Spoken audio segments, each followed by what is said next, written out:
Lundi 11 décembre a eu lieu la pose de la première pierre du projet de réutilisation des eaux traitées, plus communément appelé REUT. Ce projet s'inscrit dans une démarche de développement durable. En effet, à l'horizon 2020, le golfe international du Cap d'Agde sera arrosé à 75% avec de l'eau traitée par ultrafiltration, ce qui représente une importante économie d'eau potable par an, comme l'explique le maire d'Agde, Gilles Détor. D'abord la fierté qui est la nôtre de pouvoir partager ce moment aujourd'hui avec vous toutes et vous tous.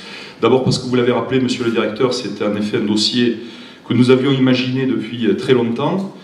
Un dossier qui avait demandé préalablement à installer d'abord une station d'épuration, une nouvelle avec ces fameuses micro-membranes que vous avez vues dans le film, qui était nécessaire pour justement correspondre à la nouvelle législation qui, même si elle s'est légèrement assouplie, demandait quand même beaucoup d'efforts pour correspondre tout simplement aux critères qui permettent la réutilisation de l'eau usée à des fins d'arrosage du golfe. En même temps, monsieur le président du SBL, aussi un soulagement que de rendre 235 000 mètres cubes d'eau potable à nos compatriotes, le réchauffement climatique, l'attractivité démographique également de nos territoires, je dirais ce double effet, fait que l'eau potable risque à manquer dans les années à venir. Donc proposer ce type de solution et bien entendu tout simplement prévoir l'avenir de nos territoires et le prévoir avec un esprit de responsabilité. C'est quand même un grand signal, puisque vous le disiez, monsieur Camus, c'est après ce décret de 2014 la première opération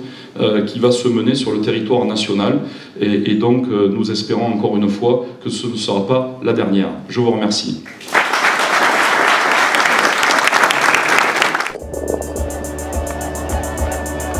C'est une tradition capagatoise incontournable. 407 personnes se sont retrouvées le dimanche 31 décembre au quartier naturiste pour participer à la 29e édition du dernier bain de l'année. Malgré une eau avoisinant les 8 degrés et une température de l'air ne dépassant pas les 12 degrés, les participants n'ont pas eu froid aux yeux pour se lancer à l'eau dans une ambiance festive.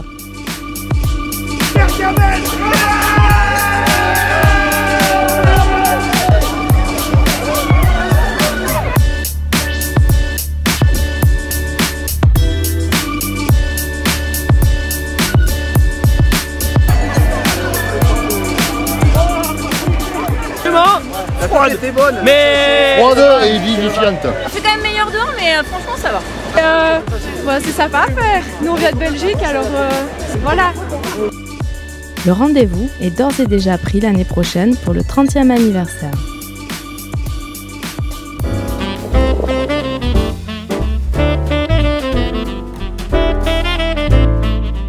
Cet hiver, les petits et grands enfants ont pu se balader sur les marchés de Noël d'Agde, du Gros d'Agde, du Cap d'Agde et des caves Richemer. L'occasion de rencontrer en personne le Père Noël et de faire quelques achats de dernière minute avant les fêtes de fin d'année.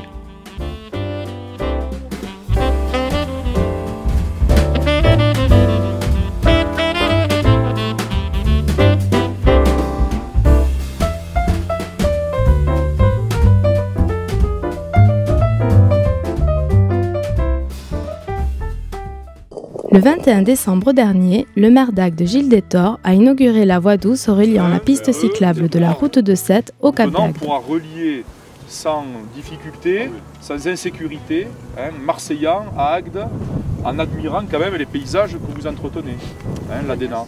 On rappelle bien à tout le monde qu'il y a quand même des préconisations à tenir, ça permet de profiter du paysage sans l'abîmer. Cette voie, accessible aux piétons et vélos, traverse la réserve du Bagnas, site classé Natura 2000. C'est lors d'une cérémonie solennelle, mardi 6 décembre dernier, que les ossements d'Henri Ier de Montmorency ont pu être restitués dans leur caveau originel suite à des datations au carbone 14 effectuées à la demande de la mairie d'Agde et du groupe de recherche archéologique d'Agde.